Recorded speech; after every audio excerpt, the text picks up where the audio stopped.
পরিবেশবিদ্যার আরেকটি গুরুত্বপূর্ণ ভিডিওতে তোমাদের সবাইকে স্বাগত জানাই। এই ভিডিওতে আলোচনা করব পরিবেশবিদ্যা বিষয়ের কিছু গুরুত্বপূর্ণ তথ্যগুলো নিয়ে। এই তথ্যগুলো তোমাদের স্কুল সার্ভিস কমিশন পরীক্ষা এবং মাদ্রাসা সার্ভিস কমিশন পরীক্ষার জন্য মোস্ট ইম্পর্টেন্ট। দেখো এখানে যে তথ্যগুলো তোমাদের সামনে তুলে ধরবো সেই তথ্যগুলো তোমাদের কিন্তু পরীক্ষায় প্রশ্ন আকারে আসবে। প্রশ্ন তার সঙ্গে উত্তর 4টা করে দেওয়া থাকবে, সঠিক উত্তরটা তোমাদেরকে বাছাই করে লিখতে হবে। কিন্তু এখানে যে আমি তথ্যগুলো তুলে ধরছি দেখো এক লাইনেই প্রশ্ন তার সঙ্গে আবার উত্তর, এই জিনিসগুলো মনে রাখতে পারলে তোমাদের কিন্তু প্রশ্নের উত্তরগুলো করতে সুবিধা হবে। যে এখানে যে কয়েকটা গুরুত্বপূর্ণ তথ্য তুলে ধরবো সেগুলো কিন্তু খুবই ইম্পর্টেন্ট তথ্য। এখান থেকে তোমাদের পরীক্ষায় কিন্তু প্রশ্ন আসতে পারে। ওকে, দেখো প্রথমটা যেটা আছে, পরিবেশ শব্দটি প্রবর্তক হলেন থমাস কার্লিন। তো এখানে পরীক্ষায় তোমাদের প্রশ্ন থাকবে পরিবেশ শব্দটি প্রবর্তক হলেন থমাস কার্লিন, তার টার্নসলি, ওডাম, এরকম 4টা হয়তো অপশান দিল। সঠিকটা যেটা তোমাদেরকে উত্তরটা করে আসতে হবে। তো দেখো, তো পরিবেশ শব্দটি প্রবর্তককে থমাস কার্লিন, এটুকু তোমাদেরকে মনে রাখলেই পরীক্ষায় যেভাবে প্রশ্নটা আসলে উত্তরটা করতে পারবে। ওকে, নেক্সট দেখো কি আছে, পরিবেশ কেন্দ্রিক দৃষ্টিভঙ্গি সমর্থক হলেন রেচেল কার্সন, জেমস লেভলক। এখন দুজনের নাম উল্লেখ করেছি। ওকে, নেক্সট দেখো কি আছে, জীববৈচিত্র্য আইন প্রবর্তিত হয় 2002 সালে। Most important very very important প্রশ্ন, যে জীববৈচিত্র্য আইন প্রবর্তিত হয় কত সালে? 2002 সালে। দেখো পরীক্ষায় তোমাদের এই প্রশ্নের জীববৈচিত্র্য আইন প্রবর্তিত হয় 4টা অপশন, 2000 সালে, 2002 সালে, 2004, 2005 সালে, এরকম 4টা অপশন দিলে সঠিকটা যেটা তোমাদেরকে বাছাই করে কিন্তু লিখতে হবে। ওকে, তো সেজন্য আমি তোমাদের সুবিধার্থে এই যে এক লাইনের মধ্যেই প্রশ্ন উত্তর আকারে আমি সেগুলো তুলে ধরছি। ওকে, দেখো নেক্সট কি, জাতীয় পরিবেশ নীতি প্রবর্তিত হয় 2006 সালে। Most important.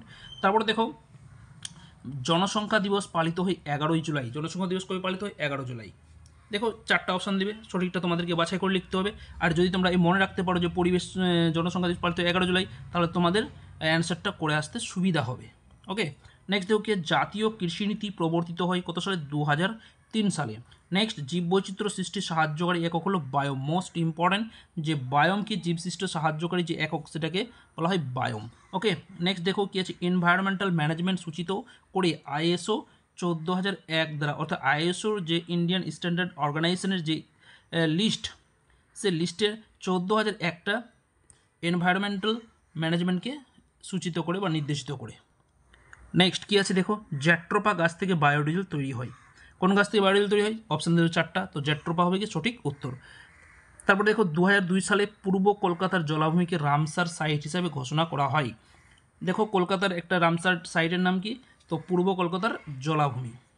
নেক্সট কি আছে, ডেভনিয়ান যুগে মৎস্য যুগ বলা হয়। দেখো মৎস্য যুগ বলা হয় ডেভনিয়ান যুগে।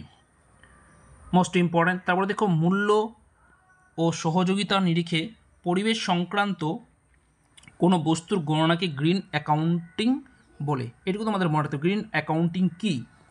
নেক্সট কী আছে, বাস্তুতান্ত্রিক পদচিহ্ন পরিমাপের একক হলো গ্লোবাল হেক্টর। মোস্ট ইম্পর্ট্যান্ট, যে বাস্তুতান্ত্রিক পদচিহ্ন পরিমাপের একক কি? 4টা অপশান দেবে, তো সঠিক উত্তরটা যেটা হচ্ছে কি global hectare.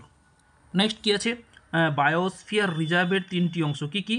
Core, buffer, transition. এটা হয়তো পরীক্ষায় তোমাদের তীরচিহ্ন দিয়ে বা পরপর উল্লেখ করে দিতে পারে। বায়োস্ফিয়ার রিজার্ভের 3টি অংশ, নিম্নলিখিত 3টি অংশ হলো, এরকম তোমাদের অপশনগুলো দিয়ে দিবে যে কোনটা, যে কোর, বাফার, ট্রানজিশন সবগুলি এরকম থাকতে পারে হয়তো। তাহলে সঠিক উত্তরটা কি? যে 3টা অংশ কী কী? কোর, তারপর হচ্ছে গিয়ে বাফার, তারপর হচ্ছে ট্রানজিশন। কোর থাকে গিয়ে মাঝখানে, তারপর বাফার, তারপর হচ্ছে গিয়ে ট্রানজিশন বাইরে। Okay, next, TOD is equal to BOD plus COD। দেখো বিষয়টা বোঝা যাচ্ছে, TOD মানে টোটাল অক্সিজেন ডিমান্ড, যেটা হচ্ছে BOD বায়োলজিক্যাল অক্সিজেন ডিমান্ড, আর CO হচ্ছে কেমিক্যাল অক্সিজেন ডিমান্ড। অর্থাৎ TOD টোটাল অক্সিজেন ডিমান্ডটা BOD আর COD সমষ্টির সঙ্গে সমান হয়। ওকে, নেক্সট দেখো কি আছে, অ্যানাড্রোমাস মাছ হলো ইলিশ। অ্যানাড্রোমাস জিনিসটা কি? যে সকল মাছ সমুদ্রে বসবাস করে কিন্তু ডিম পাড়ার সময় হলে তারা কী হয়? নদীতে প্রবেশ করে, সে সমস্ত মাছকে বলা হয় অ্যানাড্রোমাস মাছ। যেমন ইলিশ, স্যামন, এ সমস্ত হচ্ছে গিয়ে অ্যানাড্রোমাস মাছ। দেখো এখানে লিখে দিচ্ছি, অ্যানাড্রোমাস মাছ হলো সেই সব মাছ যারা তাদের জীবনের বেশিরভাগ সময় সমুদ্রে লবণাক্ত জল কাটায় কিন্তু প্রজননের সময় মিষ্টি জলের নদীতে ফিরে আসে। অর্থাৎ তারা সমুদ্র থেকে উজানে বা স্রোতের বিপরীতে সাঁতারে নদীর উৎসস্থলে ডিম পারতে যায়। এরপর আছে ক্যারাড্রোমাস মাছ। ইল হচ্ছে ক্যারাড্রোমাস মাছ। কি? এরা কিন্তু বসবাস করে কোথায়? এরা সাধারণত মিষ্টি নদীর জলে বসবাস করে বা হ্রদে বসবাস করে, কিন্তু প্রজননের সময় এরা কী করে লবণাক্ত জলে অর্থাৎ সমুদ্রে চলে যায়। এই প্রক্রিয়া ভাটিগামী মাইগ্রেশন নামেও পরিচিত, কারণ মাছগুলি নদীর ভাটির দিকে অর্থাৎ স্রোতের সাথে সমুদ্রে যায়। তো ক্যাটাড্রোমাস মাছ আর অ্যানাড্রোমাস মাছ এর উদাহরণগুলো তোমাদেরকে মনে রাখতে হবে। নেক্সট দেখো কি যে সুস্থায়ী উন্নয়ন কতটা কার্যকর হয়েছে তার পর্যালোচনা করার জন্য মাউরিটাস সম্মেলন হয়, সেটা হচ্ছে কি 2005 সালে। সম্মেলনটা নাম সালটা তোমাদেরকে মনে রাখতে হবে। নেক্সট রামসার সম্মেলন জলাভূমি সংরক্ষণের উপর গুরুত্ব দেওয়া হয়েছে, জলাভূমি সংরক্ষণের উপর কিন্তু গুরুত্ব দেওয়া হয়েছে রামসার সম্মেলনে। এবার দেখো রামসার সম্মেলন সংক্রান্ত আমি কিন্তু একটা ভিডিও আগে পোস্ট করেছিলাম, অর্থাৎ পার্ট নাম্বার 16-তে। সেখানে উল্লেখ করে দেওয়া হয়েছে রামসার সাইট কি, কখন হয়েছিল, কোথায় হয়েছিল, এগুলো সব কিন্তু উল্লেখ করে দেওয়া হয়েছে। তোমরা সেই ভিডিওগুলো না দেখে থাকো তাহলে অবশ্যই দেখে নিও। পাশাপাশি তোমাদেরকে বলবো যে প্রতিটা মডিউল ধরে ধরে কিন্তু আমি ভিডিওগুলো রেখেছি, তার প্লেলিস্টে গেলেই তোমরা SLST নামে একটা প্লেলিস্ট দেওয়া আছে, সেখানে তোমরা গেলেই সেই ভিডিওগুলো দেখতে পাবে।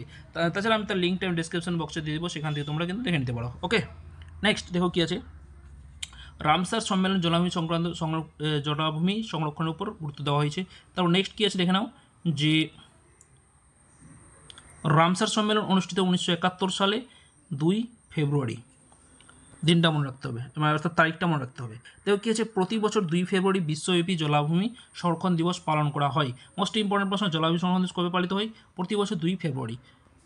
নেক্সট কী আছে, বিশ্বের বৃহত্তম জলাভূমি হলো দক্ষিণ আমেরিকার দ্য প্যান্টালান জলাভূমি, বিশ্বের বৃহত্তম জলাভূমি, মনে রাখতে হবে। এরপর দেখো ভারতের রামসার সাইট সংখ্যা কত?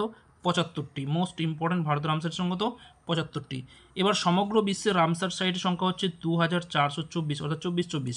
এটা কিন্তু 2021 সালের গণনা অনুযায়ী। ওকে, নেক্সট কী আছে দেখে নাও। সুন্দরবন হলো পৃথিবীর বৃহত্তম ম্যানগ্রোভ জলাভূমি। নেক্সট প্রকৃতির বৃক্ষ বলা হয় জলাভূমিকে, মোস্ট ইম্পর্টেন্ট, প্রকৃতির বৃক্ষ কাকে বলা হয়? জলাভূমিকে বলা হয় প্রকৃতির বৃক্ষ। এরপর নেক্সট দেখো কী আছে, স্টকহোম সম্মেলন অনুষ্ঠিত হয় 1972 সালে সুইডেনের রাজধানী স্টকহোমে। দেখো এই স্টকহোম সম্মেলন নিয়ে কিন্তু আগে আমি একটা ভিডিও তৈরি করে দিয়েছি, তোমরা না দেখে থাকলে অবশ্যই দেখে নিবে। দেখো কী আছে, স্টকহোম সম্মেলন হয়েছিল কত সালে? 1972 সালে। এখানে দেখো কোথায় হয়েছিল সেখানে উল্লেখ করা আছে, আর একটা সালটা এখানে শুধু উল্লেখ করা আছে। ওকে, এরপর দেখো ওজন গ্যাসের ঘনত্ব পরিমাপ করা হয় ডবসন এককে। দেখো ডবসন নিয়ে একটু আগেই আলোচনা করা হয়েছিল, আগেও আলোচনা করা হয়েছে। ডবসন গ্যাস ওজন গ্যাসের ঘনত্ব পরিমাপ করতে ব্যবহার করা হয়। ওকে, নেক্সট দেখো কী আছে, এই দেখো 1 ডবসন ইউনিট অর্থাৎ DU = 0.01 mm, অর্থাৎ 0.01 মিলিমিটার, 1 ডবসন ইউনিট অর্থাৎ ডবসন ইউনিট। ওকে, নেক্সট কি 5ই জুন বিশ্ব পরিবেশ দিবস পালিত হয়? Important question. তারপর দেখো বসুন্ধরা সম্মেলন অনুষ্ঠিত হয়েছিল ব্রাজিলের রিও ডি জেনেরোতে। দেখো আমি সম্মেলন সংক্রান্ত কিন্তু ভিডিও কিন্তু করে দিয়েছিলাম এর আগে, তোমরা পার্ট 16-তে সেই ভিডিওগুলো পেয়ে যাবে, আর তার PDFটাও আমি দিয়ে দিয়েছিলাম। তোমরা যদি ডাউনলোড না করে থাকো তাহলে সেই ডেসক্রিপশন বক্সে দেবে, ভিডিওটার ডেসক্রিপশন বক্সে দেবে, সেখান থেকে PDFটা ডাউনলোড করে নেবে আর সেগুলো বারবার সম্মেলনে পড়বে। তাহলে দেখো সম্মেলনে কিন্তু পরীক্ষায় প্রতি বছর 2টা বা 1টা প্রশ্ন কিন্তু থেকেই থাকে। বিগতবার যে SLST পরীক্ষা হয়েছিল সেখানে কিন্তু 2টা প্রশ্ন ছিল, এবারেও 2টি প্রশ্ন বা 1টি প্রশ্ন অবশ্যই থাকবে। নেক্সট কী আছে দেখে নাও, বসুন্ধরা সম্মেলনে 21 দফা কর্মসূচি বা এজেন্ডা 21 গৃহীত হয়, মোস্ট ইম্পর্টেন্ট। তারপর হচ্ছে মন্ট্রিল প্রটোকল হয়েছিল 1987 সালে 16ই সেপ্টেম্বর, মন্ট্রিল প্রটোকল। তারপর দেখো ওজোন স্তরের ক্ষয় ও ধ্বংস সম্পর্কে আলোকপাত হয় মন্ট্রিল প্রটোকলে।